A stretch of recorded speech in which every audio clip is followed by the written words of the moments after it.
Yo, this C saying you live from Los Angeles, California. You watching Known Unknown. Can you tell us a little bit about yourself and how you got started in the music industry? Well, first, my name is C saying, and back in probably like 2005, like I actually started rapping, and at school, and it's crazy. Like the first time I started recording, like I was talking to my one of my friends, and I was like, do you know anybody in the studio? And she was like, my boyfriend has a studio, and I was like, okay, I want to record, and then it's Tyga. So like my first few songs I recorded were with him and my producer, and at the time, I was like known at school as a rapper, and then Kent, who is in Overdose, approached me like, I need somewhere to record too. Like, I sing, and I'm like, you don't sing. Like, get out of. Can I curse? Yeah, go ahead. Oh yeah. He was like, I sing. I'm like, get the fuck out of here. Like, you don't sing. So he came to my house, and because I had bought studio equipment after that, and I started recording him, and then P, who was in Overdose as well, has been like my childhood friend. So he would come to the studio with us just to, he wanted to get into music, and then he started working with Kent like outside of me, and then they became Overdose, just them two. And this is like when we were about 18 or 19, and I started college, and then first thing I did, I was like, I want to learn the business inside and out, outside of being just an artist or whatever. So I started interning at Interscope and Geffen when they were merged. I don't know if they still are, but I worked for this guy named Clay Bush, who was in sales with Candace Berry, and I also worked in Christian Clancy's office for Justin Dreyfus, and Clancy now manages Tyler the Creator. He was head of urban marketing at Interscope. So I worked in there for freaking 2 years for free. And there, Archie, who was Dom's manager, was interned and got hired there. Like we all like this little bubble of circle of people were connected, through there. And then years went by. Overdose added two members, June and Cream. I wasn't their manager at the time, but I was still doing music, and I was working with everybody out here from Casey to whoever. I was working with everybody, Dom, and probably like around 2012 or 13, 2012, I would say, Overdose parted ways with their last management, and they were like, you've been here from the start. You've been helping us along the way. Like they wanted me to manage them too, so fell into that, and since then it's been all angles of music. I've been managing, still working with a lot of artists, still doing my own thing. So there's that. Kind of the whole Yeah, the industry. yeah, exactly. So like when you're managing a group, how would you like resolve internal issues? Not necessarily like creative or just non-music, just any issues cuz you'll want them to all be like on the same page and in good spirits. Well, I mean, anytime, like even when it goes back to school, like I hated doing group projects. Like group work is like hard no matter how you slice it, because there's four different people. There's multiple people, there's multiple opinions, there's multiple feelings, there's multiple objectives, but you always have to put the group ahead of your own personal wants or needs, because that's the only way it'll work. So basically, if there is any issues, it just has to be a reminder that, like, you have to take a step back and you have to put that ahead of yourself, because there's no way everybody's going to be satisfied, and you have to learn to deal with that. You know what I mean? Like, your own agendas can't take the place of what the ultimate goal is of the actual group. So that's the only way. But I mean, it is difficult, as you can see. Like, there's no secret. Like, most groups, don't work out. Like NWA to whoever, everybody has their differences. But when you have one common goal and you put the group ahead of your own personal wants and needs, then that's when things can work out. So pretty much if there's ever an issue, just kind of like remind that one point. Yeah, you have to, because like I said, everybody's not gonna be happy all the time. Like, it's literally impossible. You know what I mean? Because no matter what it is, if it's a song, if it's an artwork, if it's a show, if it's a concept, like, everybody has different ideas and different opinions, and you have to just be reminded of that. You have to be real selfless to be in a group. So yeah, it's just a constant reminder of that. Do you believe that features or production's more important when it comes to like marketing a song? Whew. Um, I don't know. It's crazy. We had this conversation recently because as an up and coming artist, it is important to have support and to feed off of each other's fan Mm-hmm. bases, and to um, just work and have like a brotherhood with fellow artists in the industry. So I don't know, but I think it's important musically and creatively to create your own sound. So if you want to say musically and creatively, I would have to say production is more important. But in gaining fans and and marketing, probably a feature, because it'll take you to places that just your own name couldn't. You know what I mean? Like, not to say that none of, but it's just anybody. Like, we put out a song with Gambino, and that Mm-hmm. got us more posts and more blog attention just because he's on it. So you gain new fans because you get people who just want to hear Gambino. You know what I mean? They'll click the song and then they'll become a fan. So I would say a feature. What's something a lot of people not in the music industry would be surprised to hear is either true or isn't true? Like a myth or. Hmm. What is or what isn't true? What is true is you will be shocked to find out that everything that everybody actually says about it is true. It's very backstabbing. It's very manipulative. It's very cutthroat. Mm-hmm. Like, you watch all this stuff growing up or hear all these stories, and you're like, oh, it can't be that bad, but it's pretty, it's pretty intense. So I would say that what you hear is exactly what it is, and then what isn't true is just thinking that when you get a deal or something like that, that everything is just handed to you. Like, that's when the real work starts.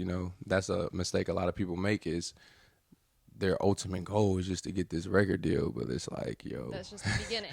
that's literally that's the freaking beginning. Getting a record deal is like, it's not even like getting drafted. It's like being a free agent. Like, you people know your name, but you have to literally make the team, and then you have to get playing time. Like, if it's in sports, it's not like being a first round draft pick or something like that. Like, just getting a deal is not the end all be all. So anybody up and coming, like, you need to focus on building your brand and integrity in your music or quality in your music, and staying true to that rather than just, I want a deal.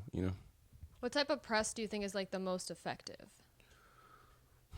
That's a good question too, because like recently we've been figuring out on our end, like, before we got a deal and before we started putting out new material, like, we would get like the double XLs or more of the urban stuff, and then we Mm-hmm. wanted to get the pitchforks and the faders and like the more high end, which they definitely help, like, noisy and those things, because it's a wider audience. You know what I mean? But it isn't the end all be all. I think the people, are the best press, because word of mouth and them feeling attached to your brand. Like, you know, for me right now, like, personally, like, and coming up, for me, it was Eminem, but like now it's like, like a Cuddy or somebody like that. Like, that's one of my favorite artists. No matter what they do, I'm gonna support it. You know what I mean? Mm-hmm. I'm gonna tell people about it, and that's the best marketing. Like, if people really feel attached to your brand, like, they support you, not just a song, not just a project, but they support you as a person, they're gonna like ride for you. So it's important to get the people on your side more than any press. You know what I mean? You could have no press as long as you got like an army of people that really are behind you. You know what I mean? Support you. They're gonna tell everybody about it. But if you have to just be technical, I would probably say higher ends, of course, like Billboard and Rolling Stones and stuff. But I like Noisy and Pitchfork and stuff like that if you're trying to gain a broader audience online anyway. What are some things you think an independent artist should probably try to avoid? Ooh, doing it all by yourself.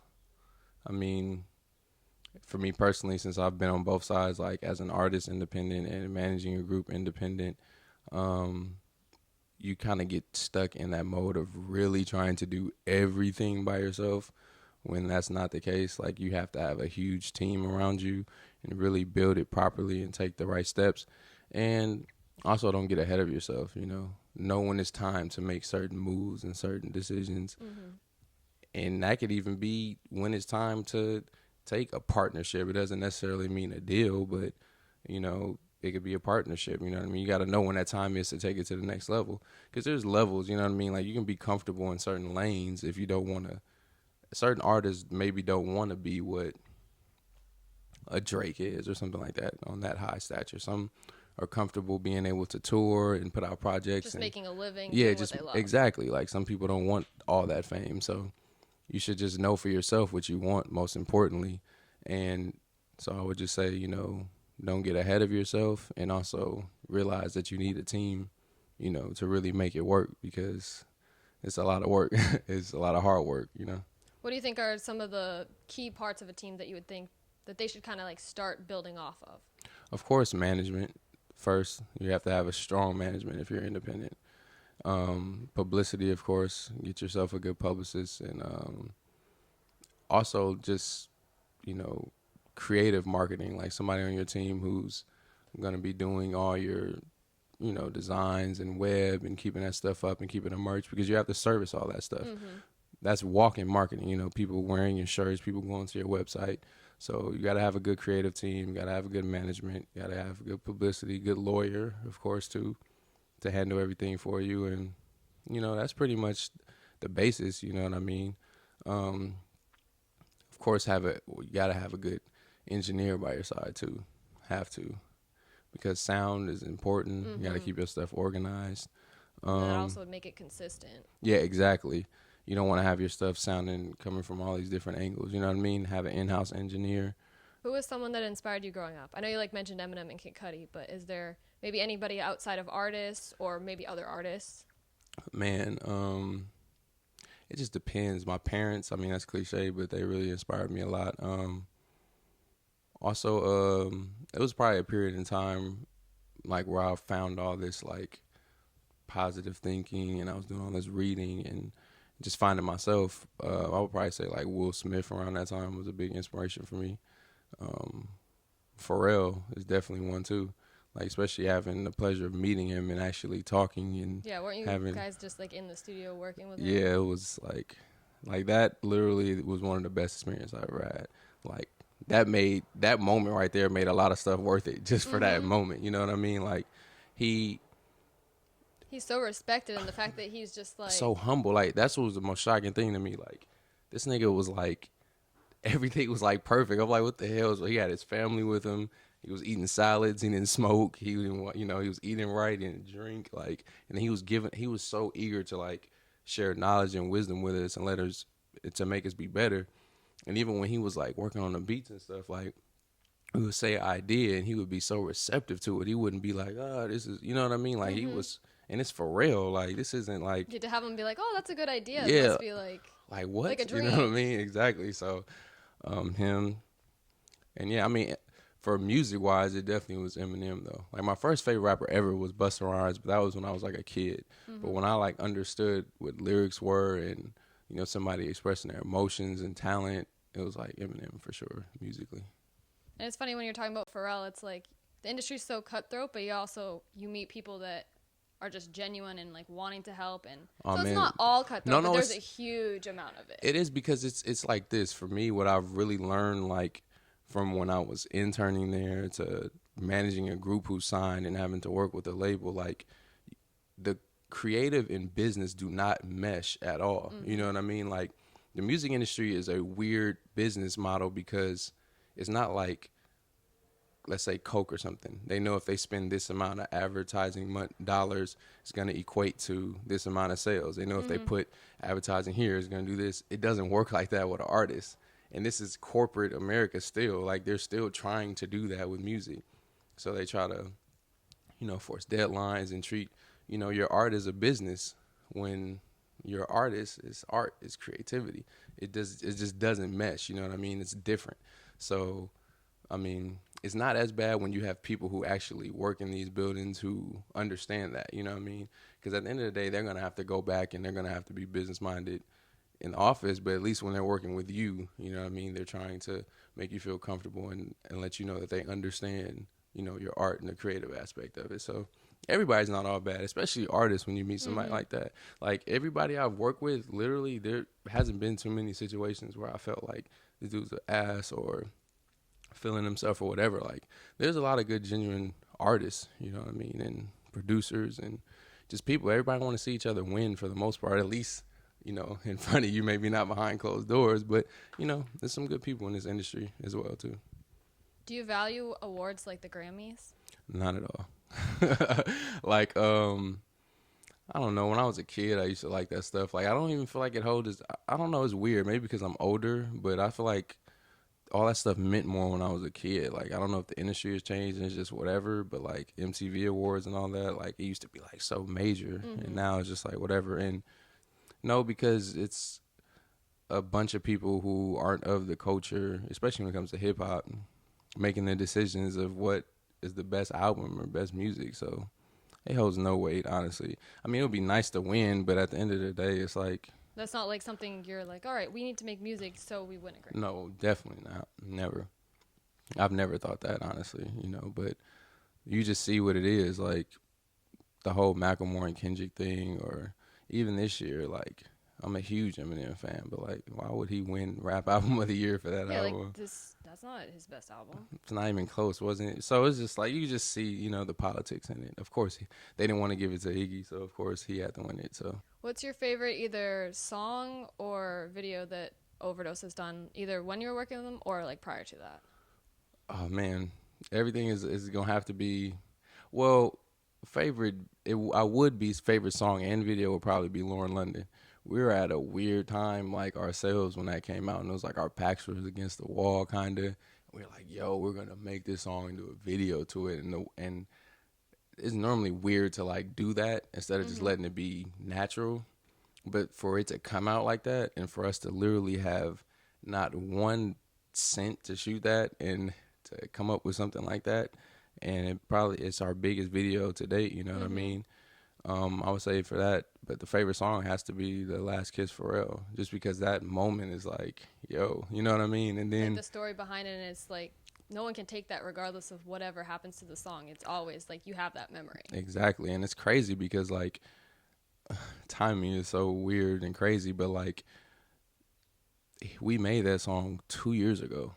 You know what I mean? And it's like now that sound of like the G funk and not G funk but just funk period. You know what I mean? Or just you know 70s music or 70s soul, and just it's coming to the forefront. So it's like fitting in like perfect with everything that's going on right now. But it wasn't like we were thinking everybody's doing this then and made the song. Like we made it 2 years ago. So, but yeah, the Pharrell song is my favorite. Do you have any advice for like upcoming managers? Oh man, this could be like an hour long. Man, I don't even know where to start. It's so much. First, I guess would be to know your client and know their needs. So that would be some are more self-contained than others. Some artists, you know what I mean. You don't have to do certain things because they're gonna take care of that. So you have to know when to take a back seat because you know that they're gonna handle it. But then if you know that they're not that type, then you have to overstep in. Then you also have to know your strengths and your weaknesses and know where you need to get help at. You know what I mean? You can't just be a dictator in a situation like it's my way or the highway. You have to know where you're strong at and you have to know where you're weak at. Also, maintain and build their brand. That's the most important thing. It's consistency, and that doesn't mean I don't necessarily mean always just. Some artists can always put stuff out every week, like like a Future or something like that. And some artists you don't need to do that, but you need to maintain consistency in what you're presenting, whether it be the music, from the photos to the website to the merch, Social media, everything. You're it has so to be consistent. connected. Exactly, and the fans have to be able to identify and grab with a movement. So you have to help them build that. And I don't know, just like I said, I think that's the most important is just knowing what your strengths and weaknesses are, knowing what your artists, their strengths and weaknesses too, because you have to you can't I can't take and go manage just per se, like you can't manage maybe a Drake the way you do a Lil Wayne. Like, they're two different people. You can't just take the same motto with everybody, you know what I mean? You have to understand what they do well and what they don't do well and base your game plan around that. You know what I mean? Those are probably the most key things. Also,